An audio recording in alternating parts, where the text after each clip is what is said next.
বাইরের লোক কাজে গেছে, 15-16 জন একসঙ্গে থাকে, 15-16 জন একসঙ্গে থাকে। 5 টাকা 10 টাকার কয়েন একটা লোক ভদ্রলোক রাখে তার ব্যাগের মধ্যে, ব্যাগের চেনের চাবি লাগে না। কিন্তু ব্যাগের চাবি লাগিয়ে চেন লাগিয়ে চাবি লাগিয়ে দিলে তো ব্যাগ খোলা যায়, কারণ আমরা এসব কাজ জানি।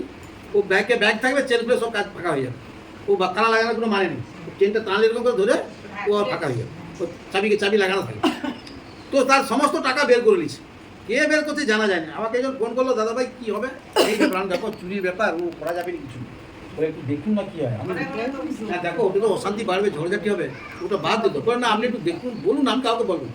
পরমেশ্বর পিতাকে প্রার্থনা করে জানলাম, পিতা বলবো কি না বলবো পিতা আপনি জানেন, আর যদি বলার মতো হয় তো আপনি দেখান।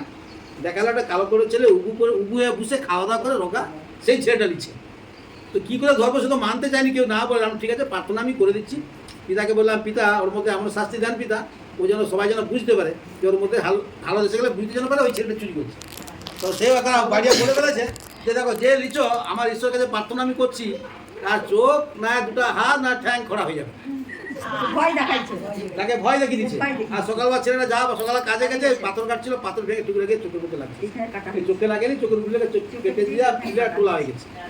আর সে তখন বলো তাহলে ঈশ্বর রাজ্য ঈশ্বরের কার্য আরম্ভ হয়ে গেছে, তাহলে কি রে এত লোক আছি কারো ক্ষতি হলে তোর হলো তো, টাকাটা তুই লেনে তুই অন্ধকারে নিচ্ছি, অন্ধকারে রেখে দিবি, আমরা তোকে কে কিছু বলবো না।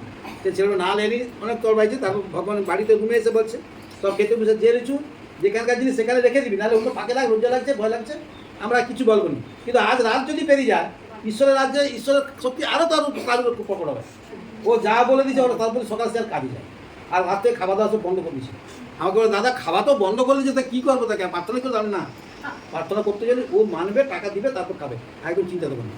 সবাই কাজে গেছে, সকালবার তার মালিককে ফোন করছে, মালিককে বলছে 2000 টাকা আমাকে ফোন পে পাঠিয়ে দেন, আমার টাকা খুব দরকার। তো তুই কাজে আসুন, তোর কী টাকা? না আমার খুব টাকার দরকার, টাকা না দিলে আমি যাবনি কাজে, আমার খুব বিপদ। সে তখন টাকা তো ফোন পেতে নিয়ে আমি তো টাকা কিনে পাঠাবো না, এই ফল দোকানে দাঁড়িয়ে আছি, ফল দোকানের নাম্বার দিচ্ছে, এই নাম্বারে পাঠিয়ে দেবো টাকা, সে পাঠিয়ে দিচ্ছে।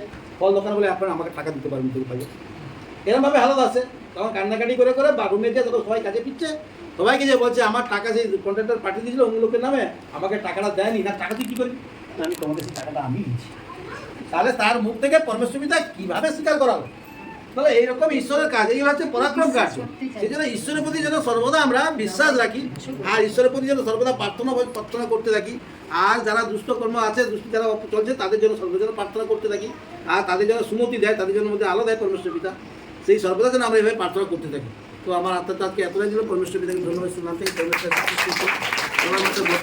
ধন্যবাদ।